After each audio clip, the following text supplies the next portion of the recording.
Cold Alaskan air sliced through the shattered windshield, carrying snow that had turned to ice on impact. Blood traced patterns down cracked glass, freezing midstream into crimson veins. The helicopter sat canted in deep powder rotors, twisted at angles that defied engineering. One landing skid crumpled beneath the weight of a machine that should never have attempted flight. Commander Garrett Cole crouched in the cockpit doorway, his breath forming clouds in the sub-zero darkness. Two fingers pressed against the pilot's neck. Pulse, faint but present. The co-pilot hung unconscious in his harness head, lolled at an angle that made experienced soldiers look away. Outside wind screamed across the mountainside with the voice of something ancient and angry. Inside, silence pressed down with physical weight. Cole straightened. His eyes swept the faces of his team SEALs compressed into the blood-spattered cabin, and one question emerged flat and final. "We need a pilot. Now." No one moved. "Anyone with flight hours speak up or we're dead." 8 seconds passed, the kind that stretch and distort until they become something other than time. Somewhere in the distant tree line, gunfire cracked twice. Militia, closing in, Cole's jaw set like concrete. "Anyone?" In the rear corner, wedged between gear bags and medical supplies, Hospital Corpsman First Class Reese Vaughn sat with knees drawn tight. Between her palms, something small glinted, a tarnished coin, edges worn smooth by years of desperate gripping. Even in the emergency lighting's red wash, the hand-engraved inscription remained legible to anyone close enough to see. "NF Clear Skies. Always." Reese's lips moved soundlessly. The coin slipped once, twice. She caught it with trembling fingers, raised her eyes, met Cole's gaze, her mouth open. Nothing, not words, not breath. Just a strangled sound that died before reaching her throat as her chest locked and the helicopter walls collapsed inward. Trent Callahan, the SEAL operator across from her, leaned forward. "Doc, sit down." She was already sitting. Still, she tried to stand. Her legs refused. The coin tumbled from nerveless fingers, struck metal flooring with a ping that somehow carried over the storm. Cole took one step toward her. "Corpsman Vaughn." Her own name pulled Reese back just enough to gasp. Air flooded in. Vision cleared. The cockpit resolved blood-broken controls. Mason Greer's shoulder torn open and bleeding through the tourniquet she'd applied herself. She stared at her hands. Someone else's blood covered them. Cole's voice cut through again. "Vaughn, I need you to answer me. Can you fly?" Reese's mouth worked. Closed. Her head gave one tiny shake, barely perceptible. Then everything went black. Not unconsciousness, just the cut, the transition, the shift. When light returned, it came with harsh fluorescent glare and the antiseptic smell of a medical bay 36 hours earlier. The staging area carried the scent of disinfectant mixed with stale coffee. Metal tables lined walls, gear stacked in precise rows, boots caked with mud from the last training operation drying near industrial heaters. Reese Vaughn stood at the far sink, scrubbing blood from trauma shears underwater, hot enough to redden skin. The blood wasn't real. Training simulation. Synthetic wounds rehearsed panic stakes that only existed on paper. But the shears still needed cleaning, and Reese cleaned them the same way she cleaned everything, slow, methodical, focused on the task until nothing else registered. Behind her, the door banged open. Voices filtered in, male, loud, the particular exhaustion that follows 12 hours in mountains carrying 80 pounds of gear and pride. "That valley route's a nightmare," someone said. "Ankle breakers every 10 feet. "Could have been worse," another voice replied. "Could have been live rounds instead of blanks." Laughter erupted, the kind that releases tension dark around its edges. Reese kept her eyes on the shears on the serrated edge, where synthetic blood had dried in microscopic grooves. Her hands moved in small circles. Wipe, rinse, repeat. The conversation continued, words fading into white noise. She excelled at this, being present without being noticed, a skill refined over months into something approaching art. Then the sound came. Outside, distant but unmistakable. The heavy whoomp, whoomp, whoomp of rotor blades beating air. A helicopter lifting from the far pad, probably routine supply run or medevac drill. Reese's hands froze mid-motion. The shears slipped, clattered into the metal sink with a crash that rang through the small room like a gunshot. Every head turned. Trent Callahan stood near the door, still in full gear, helmet tucked under one arm. He watched Reese's hands gripping the sink edge hard enough to blanch her knuckles.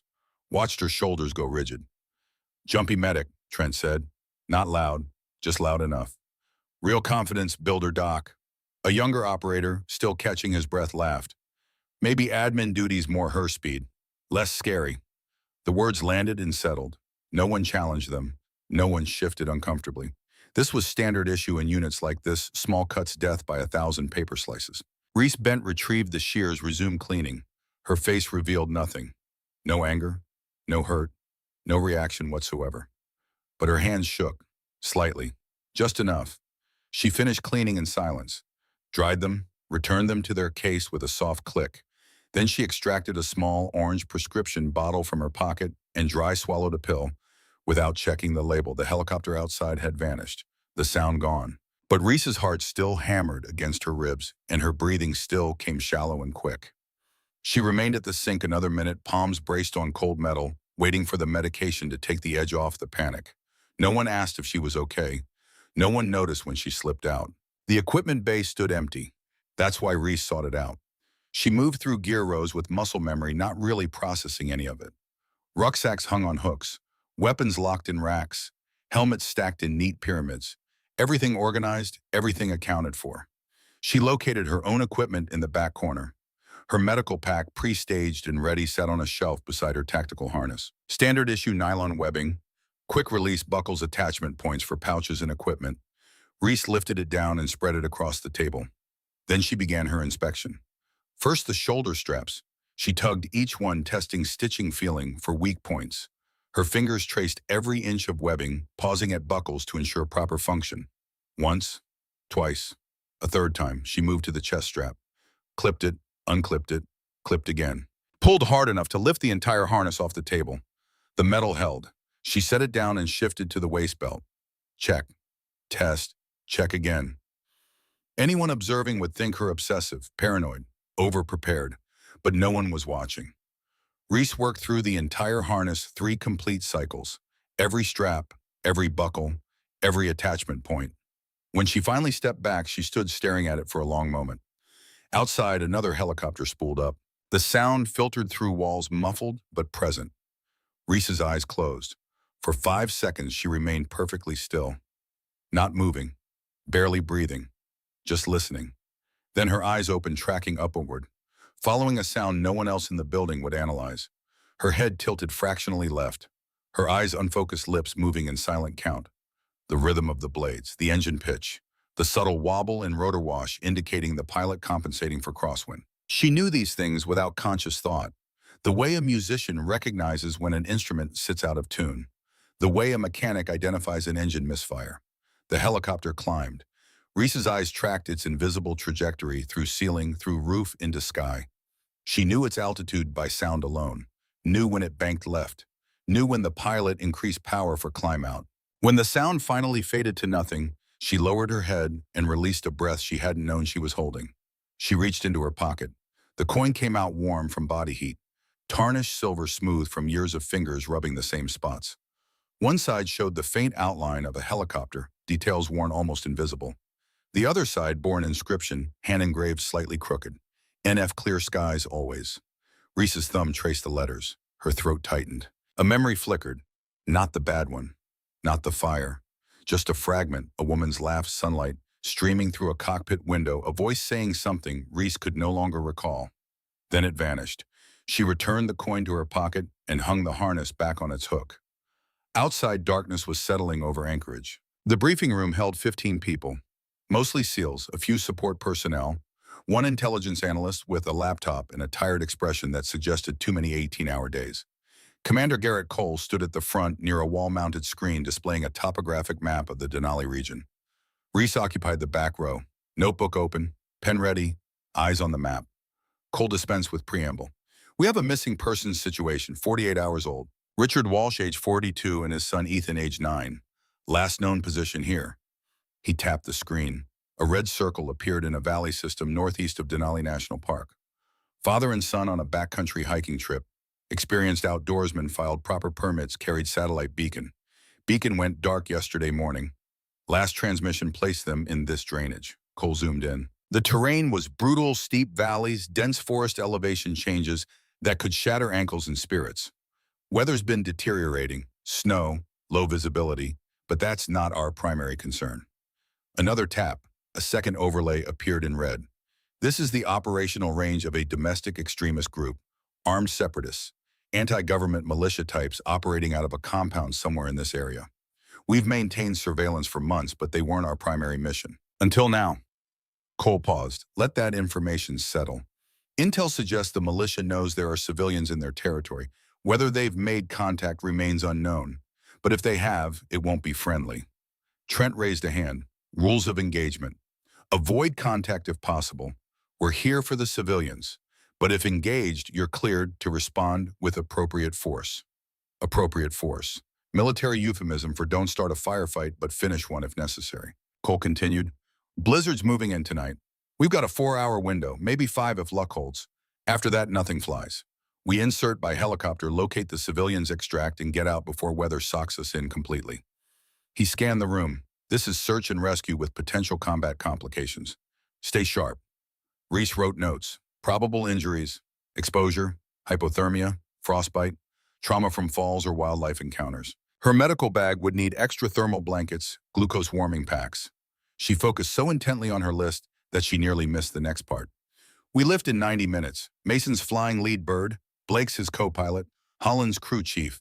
Everyone else loads heavy, cold weather gear, weapons, ammunition. This is not a drill. Reese's pen stopped moving. 90 minutes, helicopter. Her chest constricted. The pill from earlier had worn off. She could feel panic's edge creeping back and cold fingers reaching for her throat. Cole concluded the briefing. People stood. Conversations started. Reese remained seated, staring at the map, trying to calculate if any possible way existed to complete this mission without a helicopter. There wasn't. She closed her notebook and left before anyone could ask questions. The Blackhawk sat on tarmac under harsh floodlights, rotors already turning in slow, lazy circles. The sound was everywhere in the air and the ground in Reese's chest where her heart attempted to beat its way through her ribs. She stood 20 feet away, med bag slung over one shoulder, observing the crew complete pre-flight checks. Mason Greer moved around the aircraft with practiced efficiency. Chief Warrant Officer, 15 years flying rotary wing. The kind of pilot who made it look easy because he'd performed these motions 10,000 times. He checked the tail rotor landing gear, external fuel tanks. His lips moved, counting, running through a mental checklist that had become second nature. Reese watched his hands, the way he tested collective pitch links, the way he leaned in close to inspect a hydraulic line, the way he paused for half a second at the door before climbing into the cockpit, fingers trailing along the frame like greeting an old friend. She knew those movements, had made them herself years ago in a different life. Blake Hendricks, the co-pilot, climbed in after Mason. Younger, less experienced, but competent. He pulled on his helmet and began flipping switches on the overhead panel. Derek Holland, the crew chief, conducted a final walk-around. Staff Sergeant 28 built like someone who spent off-duty hours in the gym. He checked the cabin, secured loose gear, tested door mechanisms. Everything was routine. Textbook, safe. Reese's hands shook anyway.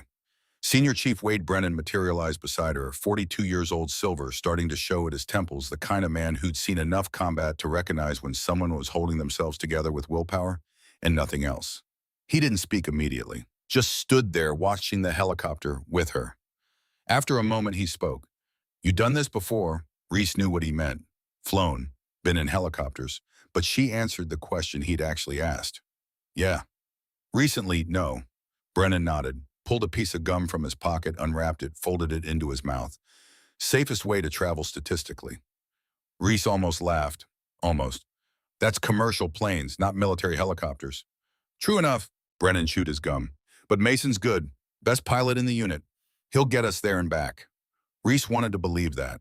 Wanted those words to settle into the tight knot of fear in her stomach and loosen it just slightly. But statistics didn't matter when you'd already beaten the odds once and lost everything. "Time to load up," Brennan said, not unkindly. Reese nodded, forced her legs to move. One step, then another. The other SEALs were already boarding. Trent climbed in, followed by 2 others. Gear got shoved into corners. Weapons secured, everyone finding their positions in the cramped cabin. Reese was last. She paused at the door. Her eyes went to the cockpit, to the instrument panel glowing softly in the darkness. Fuel flow gauge, torque meter, engine temperature, hydraulic pressure. She knew every single one. Derek noticed her standing there. "You good, Corman?" Reese forced a nod, climbed in. Found a seat as far from the cockpit as physically possible. Wedged herself between her med bag and the bulkhead. Clipped her harness, then checked it. Click. Release. Click. Trent, sitting across from her, watched with an expression somewhere between amusement and concern. First time in a bird dock, Reese didn't answer. She pulled the harness straps tight, so tight they cut into her shoulders. The pressure helped, made her feel anchored, real. She slipped one hand into her pocket, felt the coin's reassuring weight. The turbines whined. The sound shifted, deepened. Mason's voice came through internal comms, calm and professional. Crew pre-flight complete. We're spooling up. The rotors increased speed.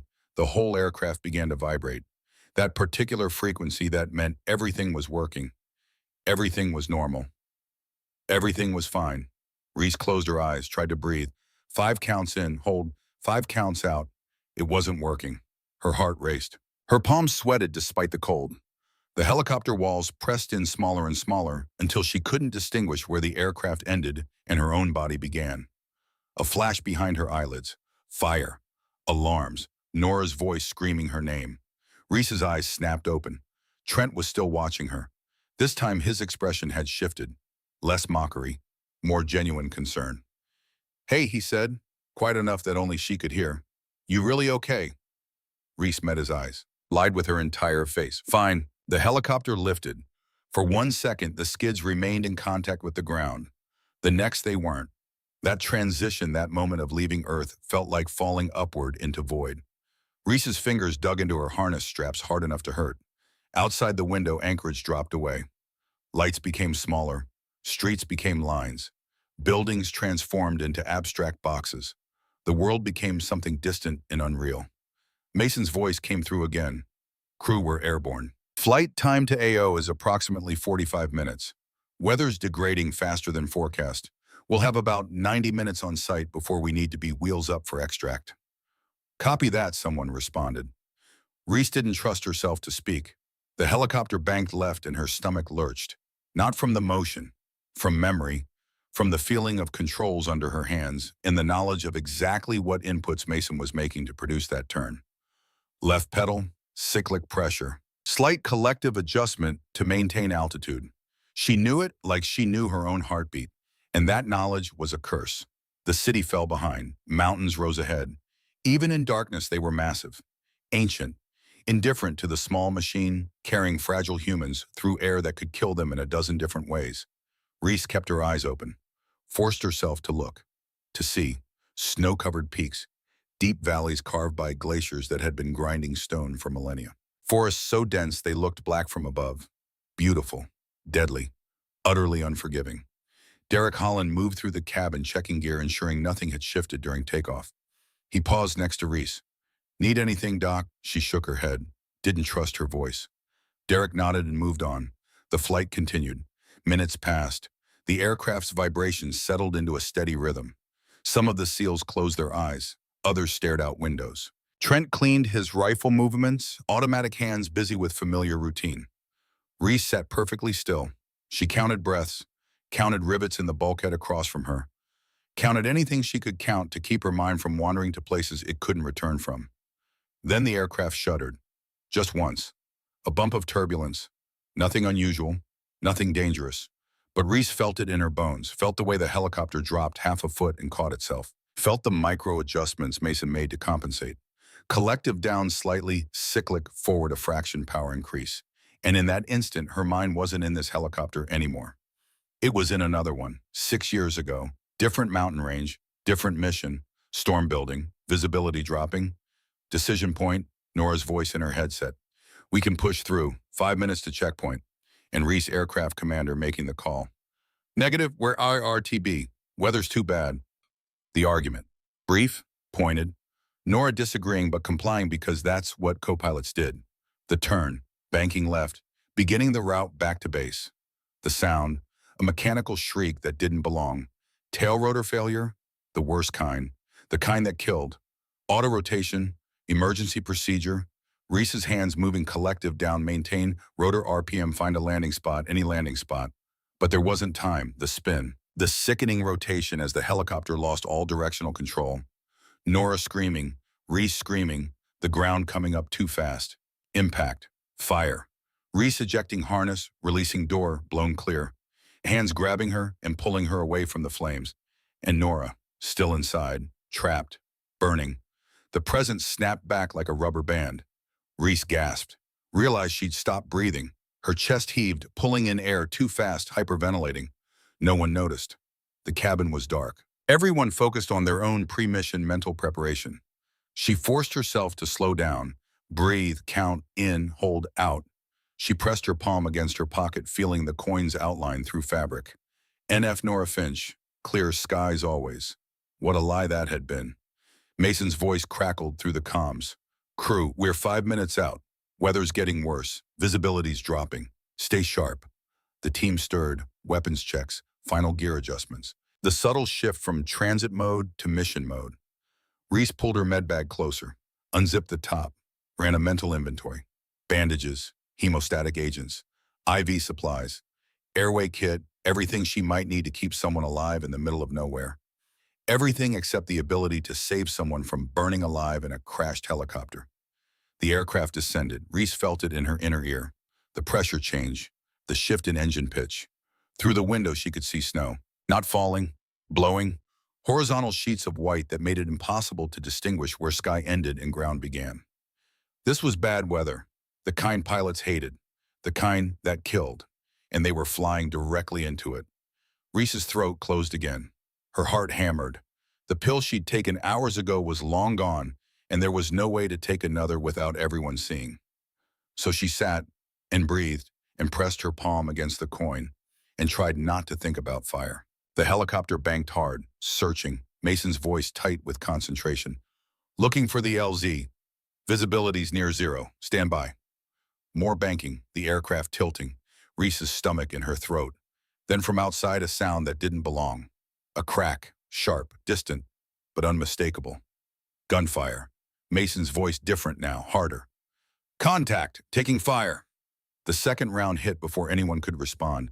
The sound of metal tearing, a hydraulic line rupturing, alarms screaming, and Reese's worst nightmare beginning all over again. The second round punched through the cockpit canopy 6 inches from Mason's head. Glass exploded inward in 1,000 glittering fragments. Wind shrieked through the opening. The instrument panel flickered and died in sections as electrical systems shorted. Blake Hendricks jerked in his seat, head snapping sideways. Blood sprayed across the console in a fine mist. He slumped against his harness, unconscious, before his hands left the controls. Mason grunted. His left shoulder erupted red fabric, darkening as blood spread. The helicopter lurched, nose dropping, beginning a spiral that would end in trees if he didn't correct immediately. Taking fire! Derek Hollins's voice cut through chaos. Multiple shooters, 11 o'clock. More rounds stitched across the fuselage. Metal screaming. Something vital rupturing. The warning panel lit up like a Christmas tree gone wrong. Red lights, alarms. A synthesized voice announcing failures faster than anyone could process. Hydraulic pressure dropping. Engine temperature critical. Tail rotor degradation. Reese was moving before conscious thought caught up. Training overriding terror. Medic brain seizing control, while pilot brain screamed warnings she couldn't afford to hear. She released her harness. Stumbled forward as the helicopter pitched. Grabbed Mason's seat to steady herself. Blood everywhere. Blake's face pale as paper. Mason fighting controls with one good arm. Pressure here. Reese's voice. Calm, detached. The voice she used when everything was falling apart and someone had to pretend it wasn't. She pulled a tourniquet from her vest, wrapped it high on Mason's arm, cranked it tight. He hissed through clenched teeth, but didn't stop flying. How bad? Mason asked. Bad enough. Can you maintain control? For now. Another alarm. This one different, higher pitched, more urgent. Engine temperature, red line. Derek leaned forward from his station. Sir, we're losing the left engine. Temperatures through the roof. If it seizes, we're done. Mason's jaw clenched. His good hand moved across controls with precision that came from muscle memory so deep it was practically genetic. Looking for a place to put her down. Through the shattered canopy, visibility was nearly zero. Snow horizontal in the rotor wash. Trees below, jagged rocks, terrain that offered nothing soft. Reese braced herself against the seat, checked Blake's pulse. Thready, weak. Blood from a head wound running down into his collar. She needed to treat him, needed to secure his airway, needed to do a dozen things that required a stable platform and time she didn't have. Brace, Mason's voice. Brace for hard landing. The helicopter dropped, not controlled descent. Free fall with rotors barely biting air. Mason fighting to slow them to find anything resembling a landing zone in the white chaos. Reese grabbed the bulkhead, locked her knees. The world tilted. Sound merged wind and engines and alarms into one continuous roar. Then impact. The skids hit snow and kept going, hit rock underneath, buckled. The helicopter slammed down on its belly and slid tearing through brush and small trees. Something caught. The tail swung around. The whole aircraft tipped 30 degrees and stopped with a lurch that threw everyone against restraints. For 3 seconds, nothing. Just wind howling through holes in the fuselage and the tick, tick, tick of cooling metal. Then Commander Garrett Cole's voice, hard and clear. Out perimeter now. Seals moved. Even shaken, even rattled, they moved. Harnesses released. Weapons up. Doors shoved open against snow and debris. Trent Callahan was first out, rifle sweeping narcs. 2 more followed. They fanned out, taking positions behind whatever cover they could find. Derek Holland helped pull Blake from the co-pilot seat. Careful, as gentle as possible. But speed mattered more than comfort right now. Reese grabbed her med bag, followed them out into the blizzard. The cold hit like a physical blow. -20, maybe colder. Wind driving snow into every exposed inch of skin. She knelt next to Blake in the lee of the helicopter, started proper assessment. Head wound significant, pupils unequal, concussion at minimum, possible skull fracture. Mason stumbled out of the cockpit, left arm hanging useless. He collapsed against the fuselage, breathing hard. Reese looked up. Stay there, don't move that arm. Wasn't planning on it. Gunfire cracked in the distance. Single shots, probing. The militia knew they'd gone down. Now they were coming to investigate. Cole crouched next to the wreck, assessing damage with the cold calculation that came from 20 years of making decisions other people couldn't live with. Derek was already in the cockpit. Reese could hear him cursing quietly. Sir, Derek called. Tail rotor linkage is severed. Control runs are shot. Left engine's cooked. This bird's not flying anywhere. Cole keyed his radio, tried 3 different frequencies. Got nothing but static. Communications are out. Weather's jamming everything. He tried again, same result. Finally, a burst of broken transmission. Pack 1, weather 00, no birds. Earliest extract, hours. Then nothing. Cole lowered the radio, looked at his team, at the helicopter, at the storm worsening. 6 hours minimum before help could reach them. In weather like this, with militia closing in, with 2 wounded who needed evacuation now. The math was simple and brutal. Senior Chief Brennan appeared at Cole's shoulder. Options. We could try to move on foot, push for alternate extraction point. In this weather with wounded, we wouldn't make 2 kilometers. Cole nodded. He already knew. But sometimes you had to voice the impossible options just to confirm they were impossible. He moved to the cockpit, looked inside its shattered instruments. The blood, the bent metal. Then he looked at Derek. Can you get us airborne? Derek's expression said everything, but he answered anyway. Sir, even if we had full hydraulics in both engines, I've got 65 flight hours. Basic qualification only. No combat experience. And this bird's got maybe 1 engine left, compromised controls, and a tail rotor hanging on by hope and physics. That's not what I asked. Derek swallowed. No, sir, I can't fly this. I'd kill us trying. Cole stepped back, turned to face the entire team. Seals crouched behind cover. Reese working on Blake. Mason leaning against the fuselage, face gray with pain. The question came out flat, final. The kind that divided the world into people who could help and people who couldn't. Anyone else have rotary wing experience? Anything at all? Silence, the wind howled. Somewhere in the tree line, a branch snapped under Snow's weight. Cole waited, counted to 10. His eyes moved from face to face. Anyone. Reese's hand stopped moving. She was elbow deep in Blake's med kit, but her fingers had gone still on a package of gauze. Everyone was looking at each other, Seals exchanging glances, shaking heads. The kind of silence that meant no one had the answer Cole needed.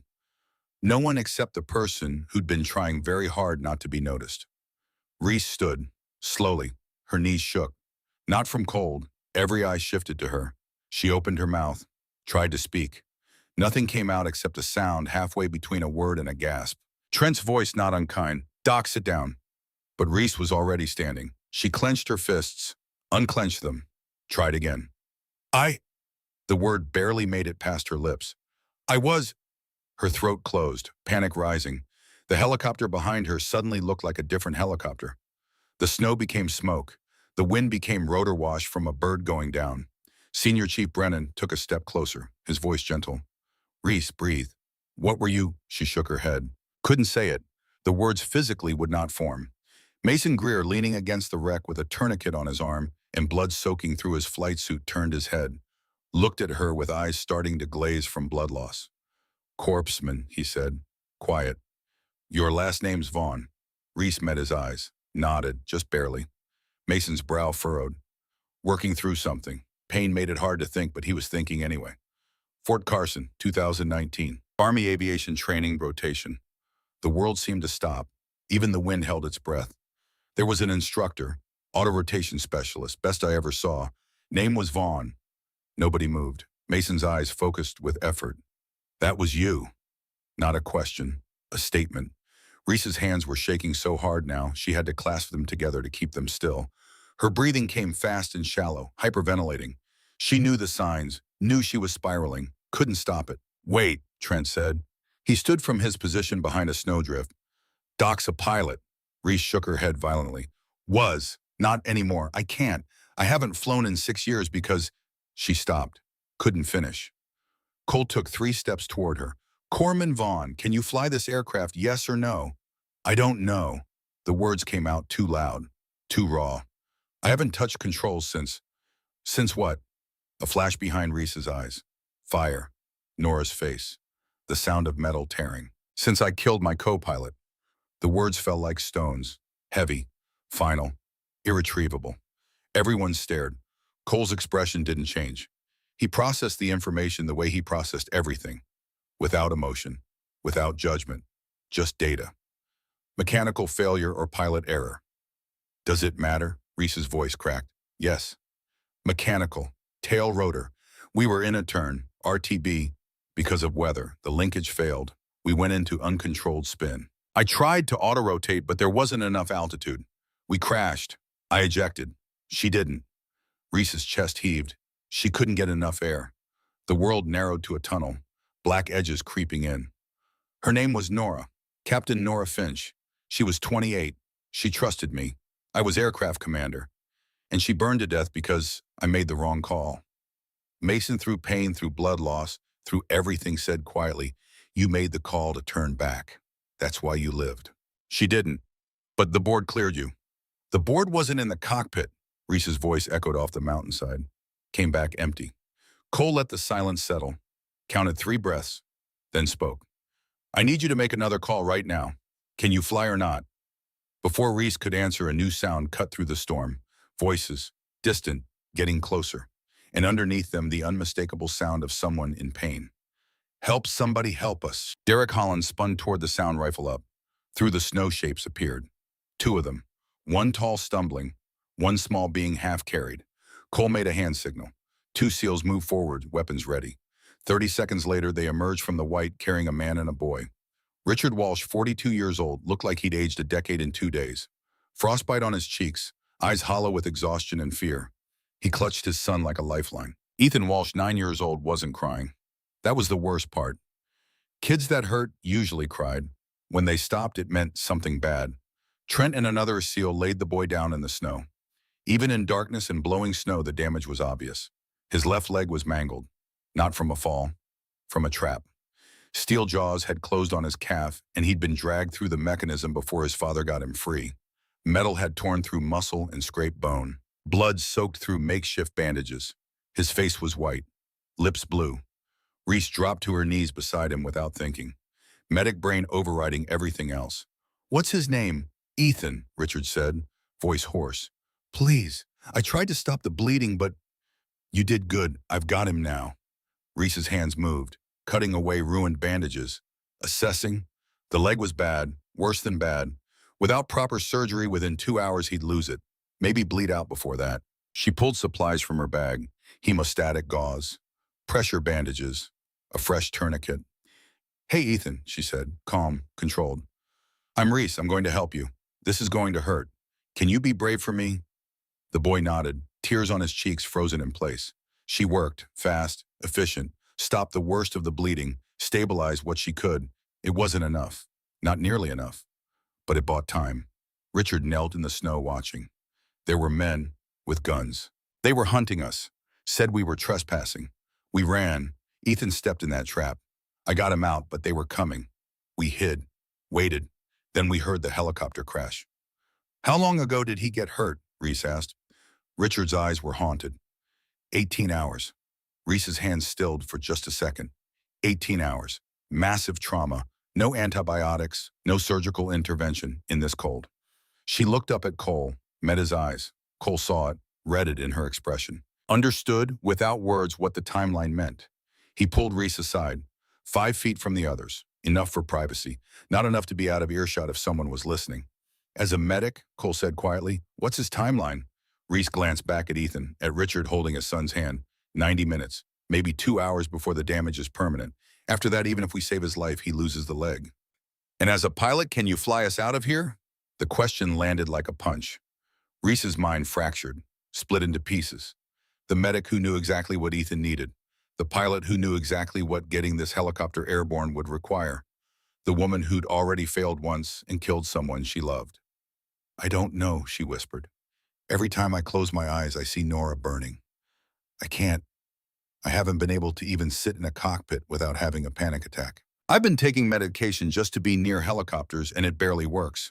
Cole's expression didn't soften, didn't harden, just stayed neutral, waiting.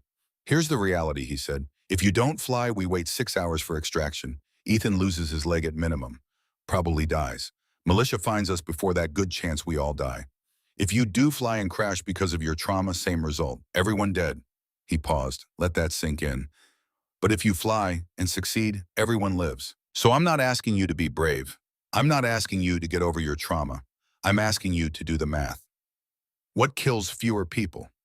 Reese stared at him, at the absolute lack of sympathy in his voice, at the brutal pragmatism that came from making impossible choices for so long they stopped being impossible and just became choices.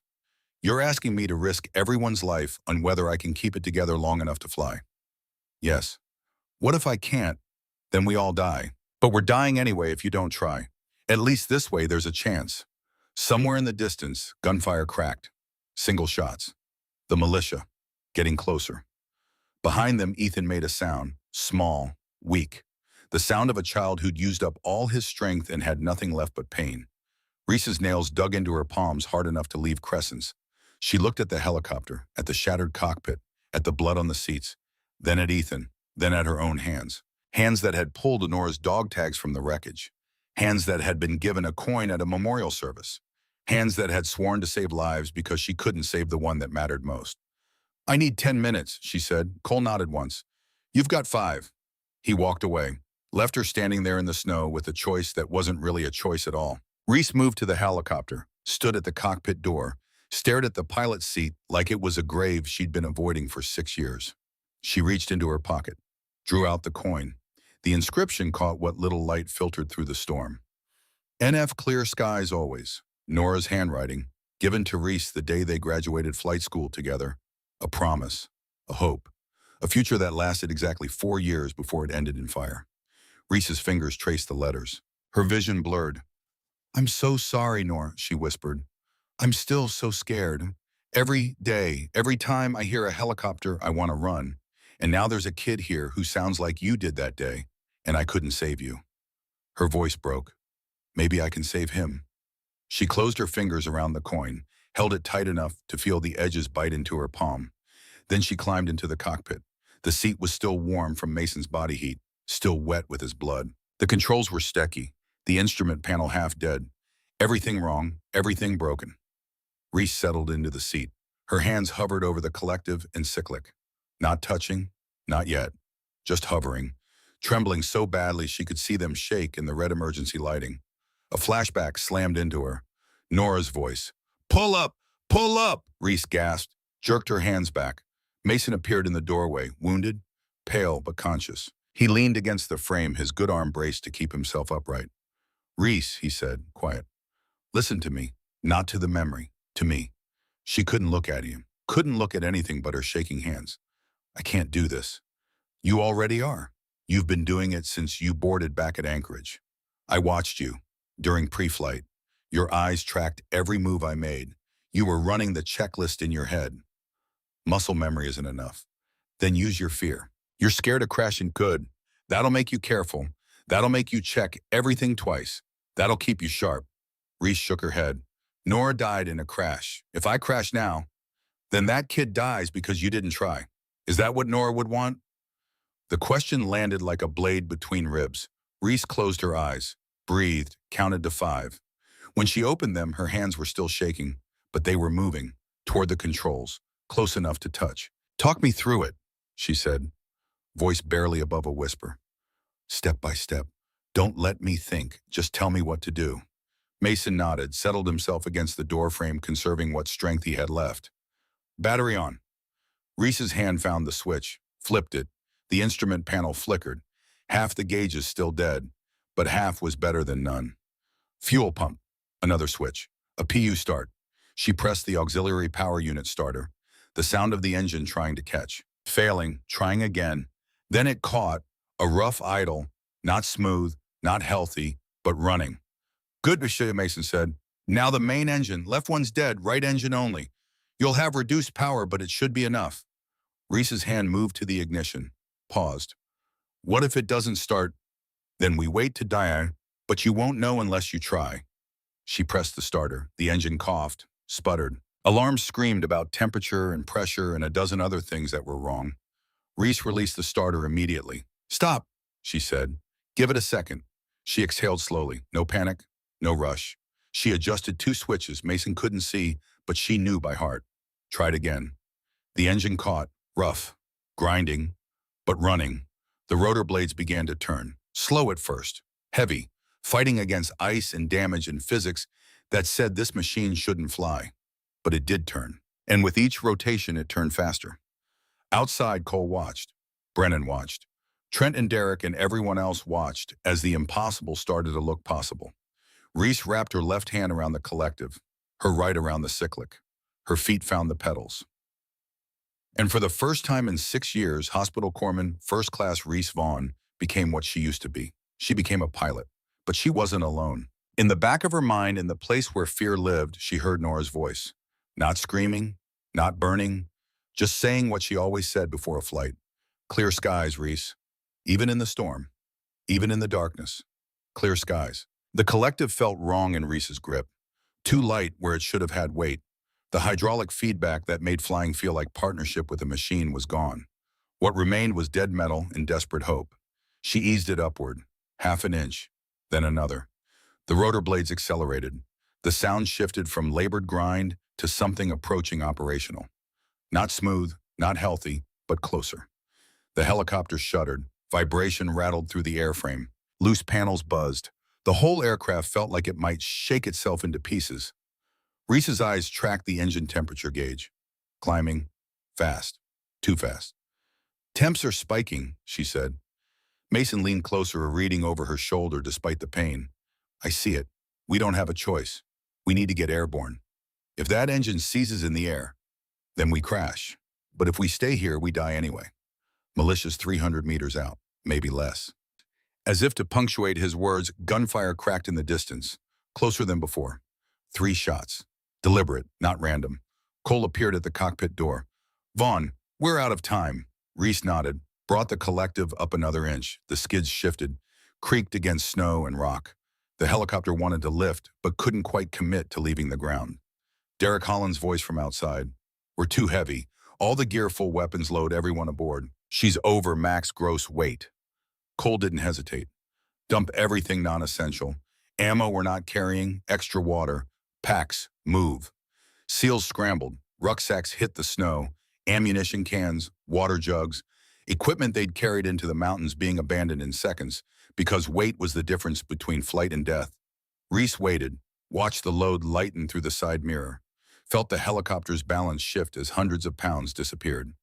Try again, Cole said. She brought the collective up, smooth, steady, the way she'd been taught a decade ago by instructors who thought she had a gift for it.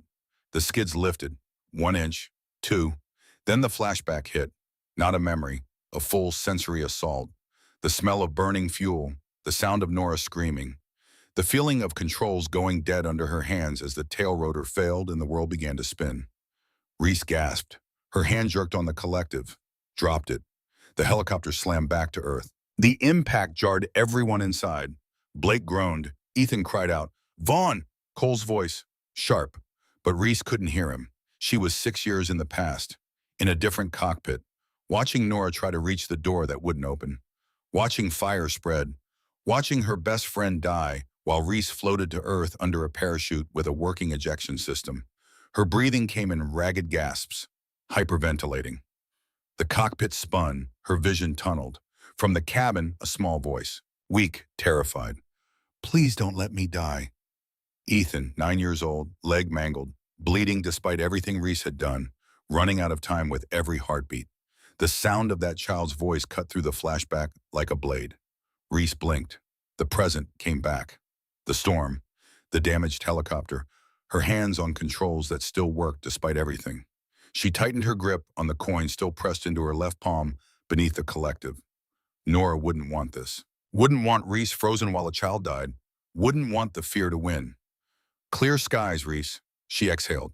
Long, controlled. Let the panic drain out through her fingertips. Then she spoke. Not to Cole, not to Mason, to herself. For you, Nor, for all of them. Her hand settled back on the collective. Steady now, not shaking. She brought it up. The helicopter lifted, grudging, protesting every inch. But lifting. The vibration was worse this time. Something in the drivetrain wasn't balanced. Every rotation of the blade sent shockwaves through the airframe. 1 foot off the ground, 2 feet. The aircraft wobbled, wanted to drift left. Reese compensated with the cyclic. Slight pressure right, pedal input to counter the torque from the single engine. 3 feet, 4. Mason's voice. Quiet. Coaching. You're doing it. Hold her steady. The engine temperature needle crept past red line into the danger zone. The area on the gauge marked in red that meant imminent failure. I know, Reese said before he could warn her. I see it. If you lose that engine, I know. 5 feet, 6. Below Cole gave hand signals. SEALs moved with practiced efficiency, loading Blake onto an improvised stretcher. Richard carrying Ethan, everyone boarding in seconds. The helicopter settled lower as weight returned. Reese adjusted, more collective. The engine screamed in protest, temperature climbing. She was flying on borrowed time and stolen power. Every second in the air was a second closer to catastrophic failure. But seconds were all she needed. Everyone's aboard, Derek called. Doors secured. Reese didn't acknowledge. Her entire world had narrowed to gauges and controls and the sound of an engine that shouldn't still be running. She eased the cyclic forward. The helicopter's nose dipped. They began to move. Not flying, not really. Just hovering forward, skimming over snow and rock, barely clearing obstacles. The orchard was ahead, flat ground, more cover from the wind. 200 meters, might as well have been 200 miles.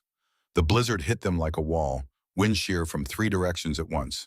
The helicopter bucked, yawed left. Reese fought it. Right pedal, cyclic correction, collective up to maintain altitude that barely existed. Through the shattered canopy, snow blew directly into her face. Stinging, blinding. She couldn't see, couldn't tell where the ground was or how close they were to hitting it. Flying on instruments that were half dead and instinct she didn't trust. Another flashback tried to surface. Nora's helicopter spinning. The moment control became suggestion and physics took over. No, Reese shoved it down, refused it. Not now, not when people were counting on her. She flew by sound, by the feel of wind on her face, by the way the controls responded and the subtle shifts in engine pitch that told her when she was climbing or descending, even when she couldn't see. 50 meters to the orchard. The trees appeared as dark shapes in the white chaos, barely visible, barely real. Then the alarm, different from the others, more urgent, a tone that meant immediate action required. Hydraulic failure, complete. The controls went heavy in her hands, dead weight. Every input now required force instead of finesse. The cyclic felt like it was set in concrete. Hydraulics are gone, Mason said, stating the obvious because sometimes you had to name the disaster before you could fight it. I know, Reese said through gritted teeth. She pulled harder on the cyclic, used both hands, forced the helicopter to respond. The trees rushed up, too fast. She flared, pulled back hard. The nose came up. The helicopter shuddered, hung in the air for one impossible second, then dropped. They hit the ground hard. The right skid collapsed immediately. The helicopter tipped, rolled 30 degrees to starboard. Metal screamed. Something inside the engine compartment exploded with a sound like a shotgun blast. Then everything stopped. For 3 seconds, nothing moved. The engine wound down from a scream to a whine to a tick. Wind howled through holes in the fuselage. Someone in the cabin was breathing too fast. Reese sat frozen in the pilot's seat, hands still gripping controls that no longer controlled anything. Her whole body shaking now. Not fear, adrenaline dump. The crash of coming down from survival mode. She'd done it. They were on the ground. Damaged. Broken. But alive. All of them.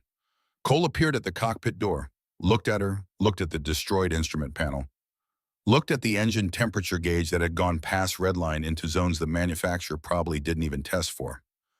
Corpsman Vaughn, he said, formal, military. That was some of the worst flying I've ever seen. Reese turned to look at him, couldn't tell if he was serious. Cole's expression cracked.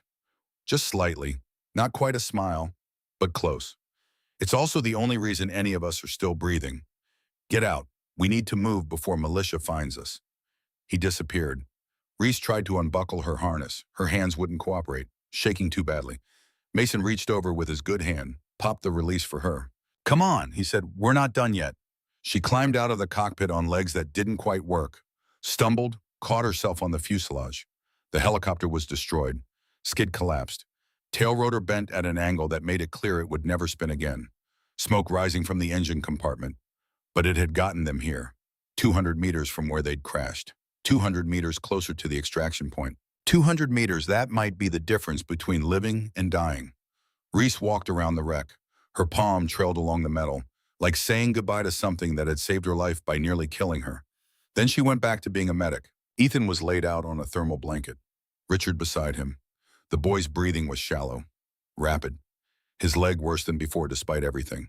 Reese knelt, checked the tourniquet, still holding, checked his pulse. Thready, checked his eyes, pupils sluggish. How long? Richard asked, his voice raw. Help's coming. Another helicopter. They'll have him in surgery soon. How long? Richard asked again. Because fathers knew when you were lying to make them feel better. Reese met his eyes. An hour, maybe 90 minutes. We're running out of time. Richard's face crumpled. He gripped his son's hand. Reese wanted to say something comforting, something hopeful. But she'd learned years ago that false hope was crueler than hard truth. She moved to Blake. The co-pilot was conscious now, groggy, confused, concussed badly enough that he didn't remember the crash. Where are we? He asked. Alaska. You're safe. Don't move. She checked his pupils again. Still unequal. Still concerning, but stable. He'd live. Might have a rough few weeks, but he'd live. Mason was next. She unwrapped the tourniquet slowly, checked the wound. The bullet had gone through clean, missed the bone, missed the major vessels, just meat and pain. You'll keep the arm, she said. Good. I'm fond of it. Reese almost smiled. Almost. She rebandaged him, gave him water, moved on. The team had formed a perimeter. Weapons out, watching the tree line. The militia was still out there, somewhere, waiting. Cole had the radio, still trying frequencies, still getting mostly static. Then finally a voice. Broken, distant, but real. Pack 1, this is Hound 6. Read you, inbound. 20 minutes. Weather break. Window. Cole keyed the transmit button. Greyhound 6 Wolfpack 1. Confirm your inbound with medevac capability. We have 2 urgent surgical multiple wounded. LZ is hot. Militia in area. More static. Then, copy. 1, fast. Be ready. The transmission pod. Cole lowered the radio, looked at his watch. 20 minutes. Maybe less if the pilot pushed it. Maybe more if the weather got worse. Either way, they had to hold. Brennan appeared at Cole's shoulder. Militia's moving. I count 6. Maybe 8. Spread out. They're not rushing. They're hunting. Then we make them work for it. Set up fallback position. Use the helicopter as cover. If they want us, they're going to pay for it. Orders given. SEALs moved. Taking positions. Checking ammunition. The quiet preparation of men who'd done this before and knew exactly what came next. Reese stayed with the wounded. It's what medics did. When everyone else was preparing to fight, medics prepared to save whoever survived. She organized her supplies. What little remained. Bandages, hemostatic agents, morphine. Not enough. Never enough. Trent Callahan came over, knelt beside her. For a moment, he didn't say anything, just checked his rifle. Loaded a fresh magazine. Then quietly, Doc Reese, I need to say something. She looked up. I spent 6 months treating you like you didn't belong here. Making jokes, undermining you. And when it mattered, you saved all of us. Twice. once by flying, once by staying. Reese shook her head. I almost killed us. That landing was the best anyone could have done. Better than I could have done. Better than most, he paused. I was wrong about you, about what strength looks like. I thought it was loud, thought it was being the first one through the door. Turns out the strongest person here was the one we never heard. He stood, extended his hand. Reese stared at it for a second, then took it. I'd be honored to serve with you, Corman Vaughn, however you choose to serve. I'm still just a medic, she said. You're a lot more than that, but I respect the choice. He went back to his position. Left Reese kneeling in the snow with something unfamiliar and uncomfortable settling in her chest. Respect. Not demanded. Not forced. Earned. The first shot came without warning, a crack that echoed off the mountains. The round hit a tree 10 feet from Derek's position. Bark exploded. Contact! Someone yelled. Return fire erupted. Controlled bursts. Professional. The SEALs weren't panicking, weren't wasting ammunition, just putting rounds where they needed to go. Reese grabbed Ethan and Blake, pulled them behind the bulk of the wrecked helicopter. Best cover available. Richard helped, moving his son as gently as possible while bullets snapped overhead. The firefight lasted 3 minutes. Felt like 30. Militia fire was sporadic, undisciplined. They had numbers but not training, not coordination. Against SEALs, numbers only went so far. Cole's voice cut through the chaos. Controlled fire. Don't give them a target. Make every round count. The gunfire slowed, stopped. An uneasy quiet settled. Brennan called out. They're pulling back, regrouping. They'll try again, Cole said. Question is whether they hit us before the bird gets here. Reese checked her watch. 15 minutes. Maybe less. She went back to Ethan. The boy was fading, eyes glassy, skin pale. She checked his vitals, blood pressure dropping, pulse rapid and weak. Shock, setting in fast. She elevated his legs, wrapped him in every thermal blanket they had, started an IV with shaking hands, pushed fluids. Stay with me, Ethan, she said. Help's coming. Stay with me. The boy's eyes focused on her face. Are you really a pilot? Reese paused, smiled despite everything. I used to be. That was cool, flying the helicopter. It was necessary. It was still cool. She finished the IV, taped it down. You be cool too. Okay, be strong. Just a little longer. Ethan nodded, his eyes drifted closed.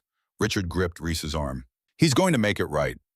She wanted to lie, wanted to give him the comfort of certainty, but she'd never been good at lying. If the medevac gets here in time, yes, he's going to make it. If, the word hung between them. Then in the distance, a sound, faint, growing, the distinctive whump of rotor blades. Everyone heard it, heads turned, hope rising like a physical thing. The helicopter appeared through the storm, a Black Hawk, newer than the one they'd crashed, running lights blazing, coming in fast and low. Militia opened fire immediately. Rounds traced up toward the aircraft. The pilot didn't flinch, didn't abort, just came in hard, flared at the last second, and set down 50 feet from the wrecked bird. Doors opened before the skids touched earth. Medics jumped out. Combat medics, the kind who worked in gunfire and didn't slow down. Reese stood, waved them over. Urgent surgical here. 9-year-old male left leg trauma, 18 hours since injury, onset of shock. They came running, grabbed Ethan, loaded him onto a stretcher, had him in the helicopter in under 30 seconds. Blake followed, then Mason. Richard climbed in with his son. Refused to be separated.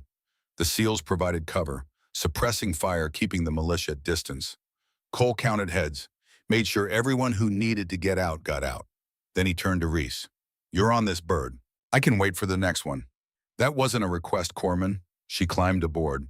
The helicopter lifted immediately. No delay, straight up and out. The pilot didn't mess around. He knew the danger, and he wasn't staying any longer than necessary. Through the window, Reese watched the crash site fall away. The destroyed helicopter. The SEALs still holding the perimeter. The mountains in snow and storm. Then it was gone, swallowed by white. Inside the cabin, medics worked on Ethan. IV lines, oxygen, warming, the choreography of emergency medicine. Reese wanted to help, but her hands were shaking again. The adrenaline was gone. What remained was exhaustion and the slow realization of what she'd just done. She'd flown. For the first time in 6 years, she'd sat in a cockpit and flown, and she'd survived. They'd all survived. She slipped one hand into her pocket, drew out the coin. NF clear skies always. The inscription blurred, not from tarnish, from tears. Reese closed her fingers around it, whispered words no one else could hear. I didn't forgive myself today, Nor. But maybe I can start carrying you forward instead of just carrying guilt. The helicopter banked, heading for the hospital, heading for safety. And for the first time in 6 years, Reese Vaughn looked out the window at the sky and didn't see fire. She just saw weather. Clear skies would come later. But for now, surviving the storm was enough. The hospital in Anchorage smelled like every hospital. Antiseptic, floor wax, recycled air. Reese sat in the waiting room with a cup of coffee she wasn't drinking, still wearing the same blood-stained uniform from 48 hours ago. 48 hours since the crash. 48 hours of debriefs and paperwork and doctors checking her for injuries she didn't have. The door opened. Commander Gerhalbor walked in, still in uniform, still looking like a man who never stopped working. He sat down next to her, didn't say anything for a moment, just sat. Then, the kid made it. Surgery went well. They saved the leg. He'll walk again. Reese let out a breath she didn't know she'd been holding. His father wanted me to tell you thank you. He's waiting outside if you want to talk to him. I don't need I told him you'd see him, 5 minutes. Cole stood, opened the door. Richard Walsh walked in looking a decade older than his 42 years, but with eyes that held something other than fear now. Corpsman Vaughn, Richard said, his voice broke. I don't have words. You saved my son's life. Twice. Reese shook her head. Don't. Richard's voice was firm. Don't diminish what you did. You flew a broken helicopter through a blizzard when you were terrified. You stayed when you could have left. Ethan's alive because of you. He pulled something from his pocket, a small American flag patch worn but clean. He wanted me to give you this, said the pilot lady deserves it. Reese took it, felt the fabric between her fingers. Tell him thank you, and tell him he was brave. Richard nodded, gripped her hand once, then left. Cole waited until the door closed. I'm submitting you for commendation. Air medal for the flight, maybe more depending on how the review board sees it. Please don't. Cole looked at her. Why not? Because I never want to fly again. He studied her for a long moment. You say that now, but yesterday you said you couldn't fly at all. People change, circumstances change. Not this, Reese said, firm. I'm a medic. That's what I want to be. Cole nodded slowly. All right, I'll note your preference, but the commendation stands. What you did up there was extraordinary regardless of what you choose to do next. He pulled out a folder, set it on the table between them. This is your updated file. I'm not changing your MOS. You're still our medic, but I'm adding a notation. Rotary wing qualified, emergency pilot. It'll be there if we ever need it, if you ever decide to use it. Reese stared at the folder. And if I refuse, then it sits in a file and nobody ever mentions it. Your call, Corpsman, always was. He stood, straightened his uniform. Teams back safe, everyone extracted without further casualties. Militia scattered after we left. You did good, Vaughn. Better than good. He paused at the door. One more thing. There's a young medic joining the unit next week. Fresh out of training. Name's Jessica Torres. She's nervous. Could use someone to show her the ropes. Someone who knows what it's like to be the quiet one in a loud room. You want me to mentor her? I want you to be what someone should have been for you 6 months ago. Think about it. He left. Reese sat alone with her coffee and her thoughts in Ethan's flag patch. 3 days later, Reese was back on base. Back in the medical bay. Back to the routine of treating minor injuries and restocking supplies. Someone came in with a sprained ankle. She wrapped it. Someone else needed antibiotics for an infection. She prescribed them. Outside, a helicopter landed. The sound filtered through the walls. Reese paused, listened. She didn't flinch, didn't freeze. Just listened to the engine pitch and the rotor rhythm and knew without looking that it was a Black Hawk running slightly rich on the fuel mixture. Then she went back to work.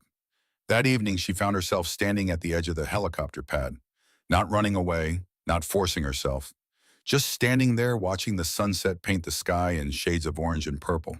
A helicopter sat on the pad, empty, quiet, just a machine waiting for its next mission. Reese walked toward it, slowly, each step deliberate.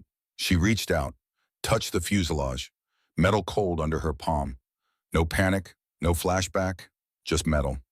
She let her hand trail along the side as she walked around it, took in every detail.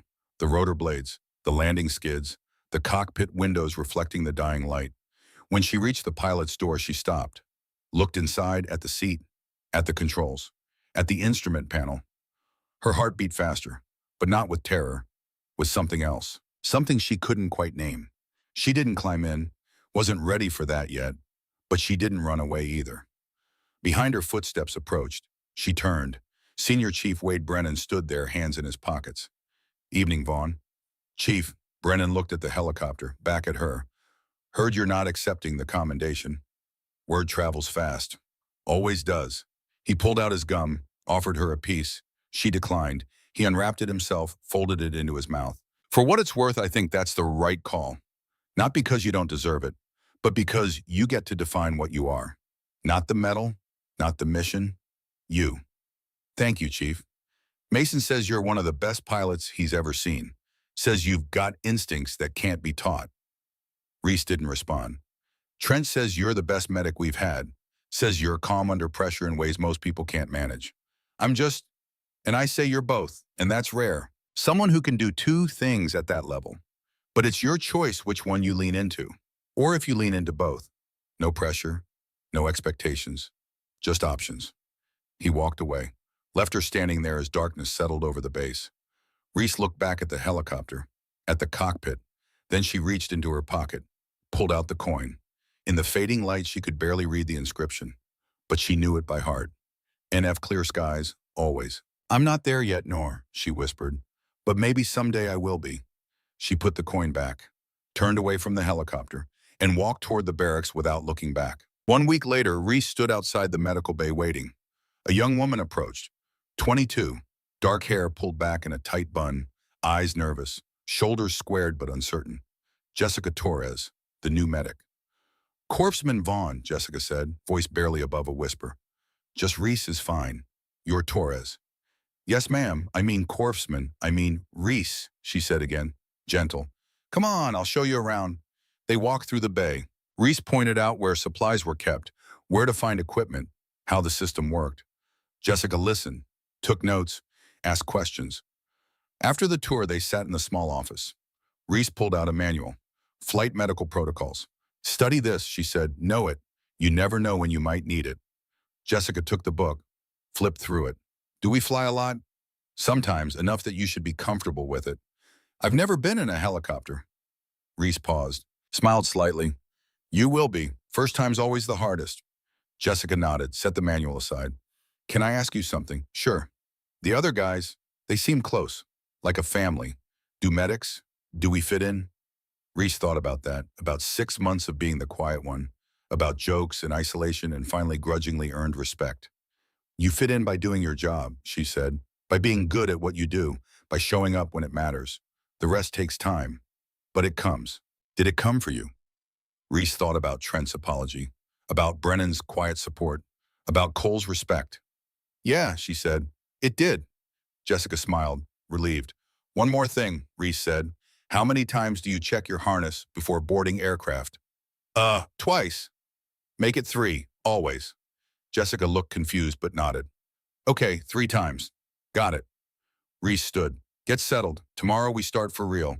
Any questions before then, find me." "Thank you, Corpsman Vaughn." "Reese," Jessica smiled. "Thank you, Reese." After she left, Reese sat alone in the office, quiet, peaceful.